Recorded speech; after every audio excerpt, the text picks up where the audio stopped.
Assalamualaikum warahmatullahi wabarakatuh. Izinkan saya Nazwa Fauzia untuk memaparkan hasil review jurnal dengan judul Efek Puasa Ramadan pada Faktor Risiko Kardiovaskular, Studi Observasional Prospektif. Ini adalah referensi jurnalnya. Lalu selanjutnya ada latar belakang. Ramadan adalah bulan bagi umat Islam di mana mereka menahan diri dari makan, minum, dan merokok dari fajar hingga matahari terbenam. Selama bulan Ramadan, terjadi perubahan kualitas makanan dan pola makan. Mungkin karena konsumsi karbohidrat dan makanan manis yang lebih banyak, terutama dalam bentuk 2 kali makan besar saat sahur dan matahari terbenam. Puasa Ramadan pada dasarnya adalah perubahan gaya hidup yang radikal selama 1 bulan yang dapat mempengaruhi resiko kardiovaskular pada pasien dengan penyakit arteri koroner dan penyakit cerebrovaskular.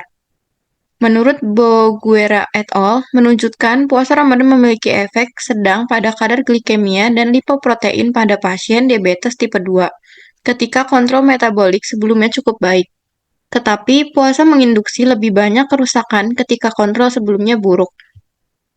Lalu, untuk tujuannya, yaitu untuk mengetahui pengaruh puasa Ramadan terhadap faktor resiko kardiovaskular, termasuk indeks biokimia, tekanan darah, dan parameter antropometrik utama. Untuk metodenya, desain studinya itu menggunakan studi observasional prospektif. Untuk waktu dan tempatnya, pada bulan Ramadan selama September hingga Oktober 2008 di kota Mashhad, Iran. Pengambilan datanya itu sampel darah puasa 8 mili menggunakan metode pengambilan sampel vakum. Untuk analisis datanya menggunakan uji Kolmogorov-Smirnov dan perangkat lunak statistik SPSS versi 11,5.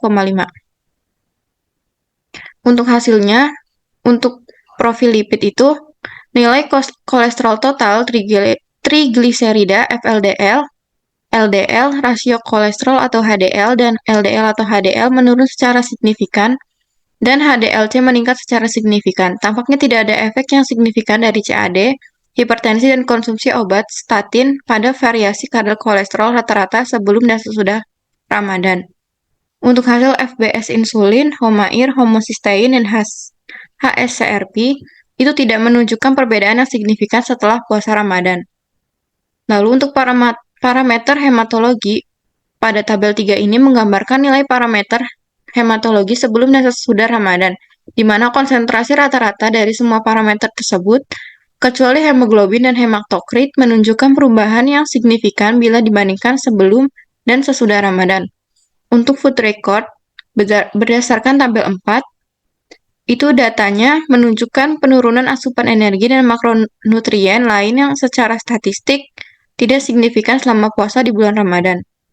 Untuk kesimpulannya, studi ini menunjukkan peningkatan yang signifikan dalam skor resiko penyakit jantung koroner 10 tahun dan faktor resiko kardiovaskular lainnya, seperti berat badan, BMI, dan lingkar pinggang pada subjek dengan riwayat penyakit kardiovaskular sebelumnya setelah rata-rata puasa 26 hari selama bulan Ramadan.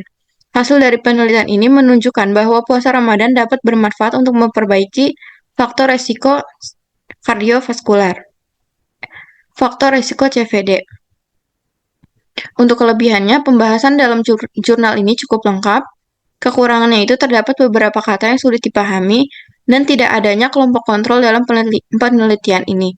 Pengambilan darah sebelum Ramadan di bulan Ramadan dilakukan pada pagi hari setelah puasa semalaman, sedangkan pengambilan darah setelah Ramadan dilakukan pada sore hari setelah puasa minimal 10 jam di siang hari. Sekian pemaparan dari saya, kurang lebihnya mohon maaf. Wassalamualaikum warahmatullahi wabarakatuh.